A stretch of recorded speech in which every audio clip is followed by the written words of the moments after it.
The Sudanese Army has deployed troops around the Defense Ministry on key roads and bridges in the capital Khartoum. There are reports the head of the ruling party and the former vice president have been detained. Thousands have flocked to the streets of the capital and joined a sit-in outside the military headquarters. That protest has been taking place since Saturday. Earlier, state television said the armed forces would make an important announcement. Amid speculation, a coup attempt could be underway against President Omar al-Bashir. It follows months of protests against his 30-year rule. Well, this is an image of the army logo on Sudanese state television, which has come up in the last few minutes. It says, an announcement is imminent. Hiba Morgan joins us from the capital, Khartoum. Hiba, let's start first of all with a basic question. Pulling this all in, do we know what is going on? Well, Sammy, what we have at the moment is that the military is expected to make an announcement. They walked into the state television station around 5 o'clock local time, which is around 3 GMT, and announced that they will be making an announcement. Now, nobody knows what that announcement will say, but what we do know so far is that Khartoum International Airport has been shut down, so no flights are allowed into the country and outside the country. We also know that there is a lot of military presence on the streets, a lot of army trucks. You see them all on the main streets, most of the main streets, especially the ones leading to the army headquarters, where people have been staging the sit-in for the past 5 days. Most of these streets are blocked. So people have specific routes that they can use to access the Army HQ where they're staging the sit-in. Those are the routes that they're using at the moment. Thousands of people from various parts of the state of Khartoum, the capital, have been pouring into the Army HQ for the past few hours, waiting for the Army to make that announcement. They've been saying that a coup has taken place. The Army is in control right now. Now, let's remember, for 4 months, over 4 months, people have been protesting, demanding that President Omar al-Bashir end his nearly 50 years of rule and step down. So it looks like the army will make a statement regarding this issue and where they stand. Over the past 5 days, when the sit-in was started on April 6th, on Saturday, people have been demanding that the army take a stand and let them know who they stand with, whether they are against the protest or with the protesters. We've seen no government officials, we've seen no ranking military officers break away from the army and siding with the protests.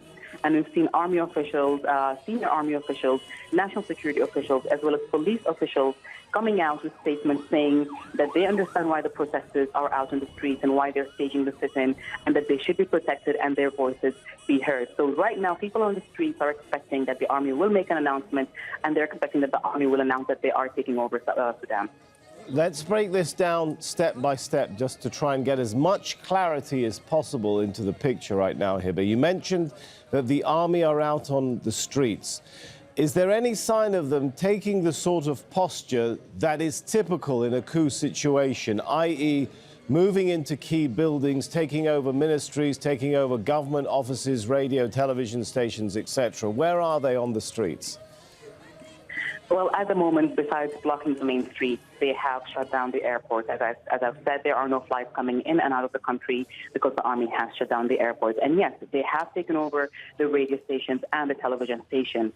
And they've also arrested leading government officials and former government officials. The former Vice President, Ali Osman Mohammed Taham, and the former Defense Minister, Abdul Rahim Hussein, have been arrested, as well as the acting ruling head of the National Congress Party, Ahmed Haroun, who has been appointed by President Bashir just over a month ago as the head of the ruling party to replace him. He has also been he's also been arrested over the past few hours. So it's not clear yet what to expect from the announcement. But what we do know so far is that the army has taken control of some major facilities in the country and have arrested some major figures, current and former government officials. All right, let me ask you another question, Hiba.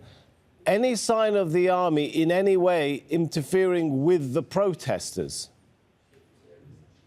Well, no. Since the sit-in started specifically, the army have been very well, as the people who have been protesting put it, they've been very cooperative and they've been very protective of the protesters.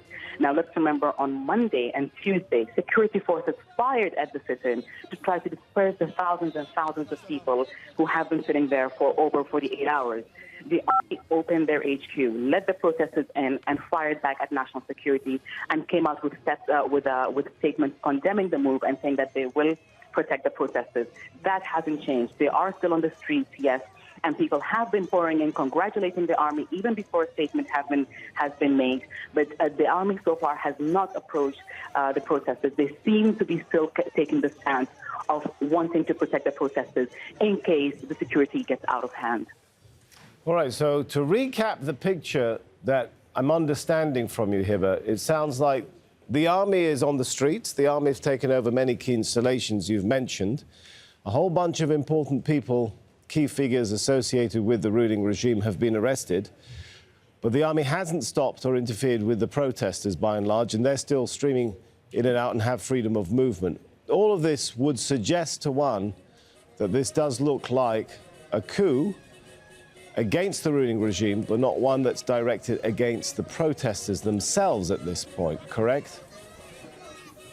Yes, Sammy. At the moment, it looks like the military is fighting with the protesters, and that if this is a coup, as it looks at the moment, it is a coup against the president and his government. It's not clear if this would mean the end of the protest. People who have been leading the protest, the Sudanese Professional Association, came out with a statement calling for people to continue to pour out in the streets, not just in Khartoum, but in other states as well, to go and stage more sit-ins in front of the army HQs in various states around Sudan. But they've also said that they do not want a military transitional government. So if this is a coup and a transitional government is to be formed, at the moment it looks like the military will be in control. But those who have been leading the protest say that they don't want the military. So this, if it is a coup, might not be the end of the sit-in and the protest that we've been seeing over the past few months. At this point, Hiba, do we have any idea where is Omar al-Bashir? Well, Omar al-Bashir has not been heard of, especially since his close aide, his former defense minister, and his the person he has replaced for the ruling party they've all been arrested. President Omar al-Bashir has not been heard from. Nobody knows where he is. What we do know is that top government officials, top military officials, as well as national security officers and police officers have held a meeting without the president, without what the army is effectively having at the moment, their commander-in-chief. So it's not clear where he is and what his fate will be. Obviously, if this is a coup, his fate will be in the hands of the military. And let's remember that President Bashir is the only sitting president at the moment to be indicted and wanted by the International Criminal Court for war crimes and crimes against genocide, crimes against humanity and genocide in the western region of Darfur. So whatever happens, if this is a coup indeed, his fate lies very much with the military. They will have to decide whether they want to keep him in the country or whether he should be handed over to the International Criminal Court. It's not clear yet which way they will go and how this will end with President Bashir. And another key question here, Hiba. Do we have any word on the whereabouts of Awad ibn Auf, the country's first vice president? He was just recently appointed first vice president, defense minister, ex-military intelligence background. His whereabouts might tell us a lot about the direction of this coup. Is he with the coup, or is his whereabouts unknown? Well, when the sit-in started 5 days ago, Awad ibn Auf, the defense minister and the first vice president, came out and said that he will not allow the country, or rather his military will not allow the country to be divided and slide into chaos. Currently, Awad ibn Auf, the vice president, is in a meeting with the security forces and with the head of the top military officials and the police. So he's one of the people who are in the meeting. And some are saying that they're expecting him to be the one leading the interim government or the transitional government if a coup is announced. So at the moment, it looks like Awad ibn Auf is very much going with what the top officials from the security forces, from the military and the police will come out with. They've been having a meeting, a closed-door meeting. Nobody knows what the outcome of that meeting is, and nobody knows what the statement that is to be announced will hold. But at the moment, as you've said earlier, it looks very much like a coup. The military seems to be the one in control. All right, that's good stuff there from Hiba Morgan. She's watching the situation, a very fluid situation developing there in Khartoum as well as across Sudan. Let's recap, though, on the developments taking place that she's been telling us about. First of all, state television says the army is going to make an important announcement soon. Now, there are reports, as Hiba was outlining, that military vehicles have been deployed to key roads, key bridges, key installations, institutions across the country. Hundreds, possibly thousands of people are out on the streets, though, and they're celebrating in the capital, Khartoum. There are reports also that senior officials have been detained, including the former vice president, the former defense minister, and the current head of the ruling party. And there are further reports Khartoum airport has been closed.